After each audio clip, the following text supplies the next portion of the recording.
ചേച്ചി, ഇന്നലെ സംഭവിച്ചത് ആരോടും പറയല്ലേ. ജീവിതത്തെ ബാധിക്കുന്നത് ചേട്ടൻ വിളിക്കൊന്നും പറയല്ലേ ചേച്ചി. നമ്മുടെ വീട്ടുകാർ തമ്മിൽ അങ്ങോട്ടും ഇങ്ങോട്ടും അടുത്ത് ഇടപഴകുന്നതല്ലേ. ഇതൊക്കെ ചെയ്തു കിട്ടുമ്പോ ഓർമ്മല്ലായിരുന്നോ അന്നേരത്തെ ആ സിറ്റുവേഷൻ അങ്ങനെ ആയിപ്പോയ എന്നോട് ക്ഷമിക്കും. ഞാനെന്തായാലും പറയും. ഞാൻ ഇക്ക വരുമ്പോൾ പറയാൻ ചേച്ചി, എന്റെ കുടുംബം, എന്റെ വീട്ടുകാർ, എന്റെ അമ്മ, എല്ലാരും അറിഞ്ഞ എന്റെ ജീവിതം ചേച്ചി ആലോചിക്ക. ശരിയാ, ഞാനിനി ശ്രമിക്കാം.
ചേച്ചി, ഞാൻ തെറ്റ് ചെയ്തു.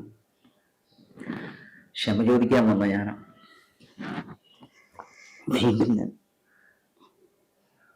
നീ മാത്രല്ലടാ, എനിക്കും സംഭവിച്ചില്ല തെറ്റ്. തെറ്റ് പറ്റാത്ത ആരുമില്ല. എനിക്കായാലും എന്റെ ഹസ്ബൻഡ് പുറത്തായിട്ട് എത്ര 5 വർഷമായില്ലേ. ഞാനൊരു സ്ത്രീ തന്നെയല്ലേ. എനിക്കും അതിൻ്റെതായ ആവശ്യങ്ങളും കാര്യങ്ങളൊക്കെ ഉണ്ടാവില്ലേ.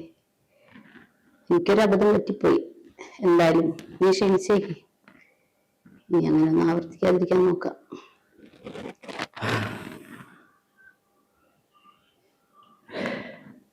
നീ ഇത് ആരോടും പോയി പറയുകയും വേണ്ട. ഇത് എവിടെ വെച്ചാൽ മറന്നേക്ക്.